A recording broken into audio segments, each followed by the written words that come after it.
In Dawn of the Planet of the Apes, a group of genetically evolved apes, led by Caesar, are threatened by a band of human survivors. However, they reach a fragile peace that ends up being short-lived, and the two differing sides find themselves on the brink of war that will determine which species will be the dominant one back on Earth. This is Dawn of the Planet of the Apes. Let's take a look. Caesar, you have to go. Go where? Apes! Together! Strong! War, it's not what you want. There must be another way. War has already begun. What's going on, guys? It's IAmVeryMoist, and it's time to hop on that train again. It's time to go for another review. Hey, what the heck am I doing? Dawn of the Planet of the Apes is directed by Matt Reeves and stars Andy Serkis, Kerry Russell, Gary Oldman, and Jason Clarke. Now, I was eagerly awaiting Dawn of the Planet of the Apes due to the fact that Rise of the Planet of the Apes surprised me. Not many people were really excited for Rise of the Planet of the Apes, given the fact that no one really wanted a reboot and another retelling of Planet of the Apes, a story we've heard from time and time again. However, Rupert Wyatt's Rise of the Planet of the Apes with James Franco proved to be quite the success. And inevitably we have a sequel, because that's just the way Hollywood rolls nowadays. And I've got to say, Dawn of the Planet of the Apes lived up to my expectations. I really enjoyed it. Now, the one thing that I really need to mention about Dawn of the Planet of the Apes is that, regardless if you find this to be a negative connotation or a positive one, the movie does feel exactly like a direct sequel. If you can imagine what a sequel would be like, and all of its conventions of just like, oh, you gotta set up to here and it's gotta get to here, especially if you know that there's a third film, which there's gonna be a third film. It basically was just a filler movie to the end. It was basically just a lot of prep and a little bit of battle here and there to lead up to what will be the third installment's big finale. So it felt like that. However, I did not find it sort of a negative aspect of the film. It was just definitely something that I noticed about Dawn of the Planet of the Apes. Another cool thing about this movie, especially for me, is that I'd only seen one trailer prior to seeing the film, and that made quite the difference. I had no idea what I was going into. I had no idea the plot and what was going to happen with characters and what conflict would arise, what characters played what, just certain scenes. So like the trailer didn't give away moments where I was like, oh, that spoiled that ending part, or that did that. I'd only seen one trailer, so everything was a surprise to me, and that is a refreshing thing to do. And I'm so glad I've started to do that, because it was wonderful to watch and just be washed over with this just new and refreshing look at movies, because you don't know everything that's going to happen.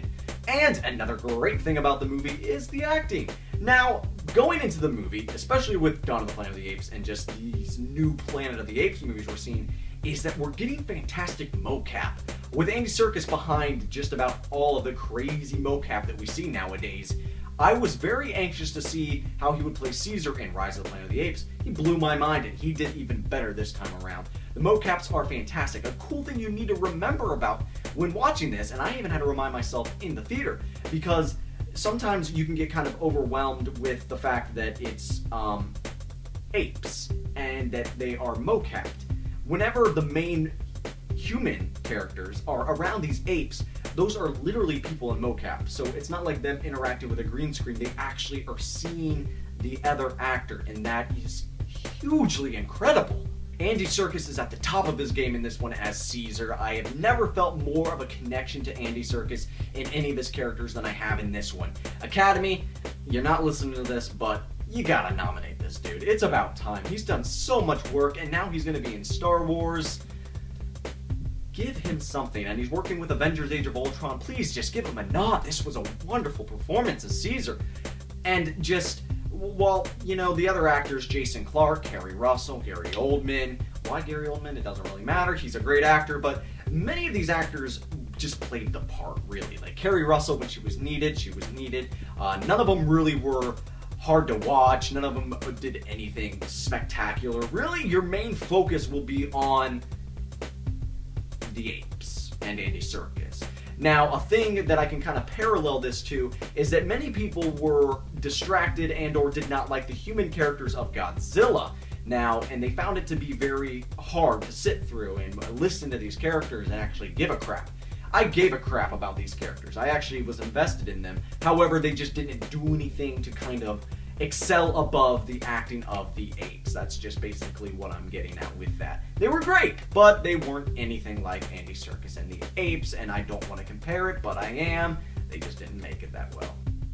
Matt Reeves took over the director chair after Rupert Wyatt directed the first film, Rise of the Planet of the Apes, and Matt Reeves does a fantastic job in this movie. From the opening shot, breathtaking, and then just the way he captured the dystopian ape overrun Earth was wonderful, to the set designs and just to the scope of the shots that he captured of just everywhere being just invested with apes and just how the world just crumbled after the simian flu breakout. He did a great job at the pacing and just the shots. It was beautifully shot. There was one scene in particular with a tank that I will not mention.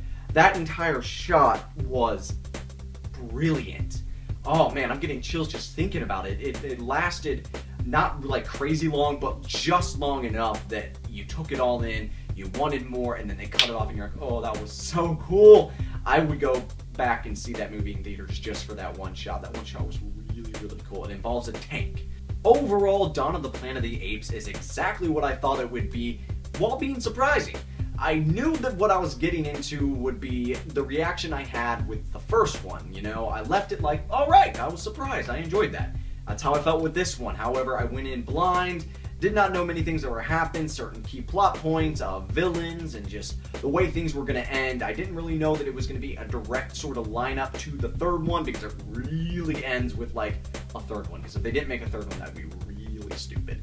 So, be looking forward to the third one. I highly recommend Dawn of the Planet of the Apes.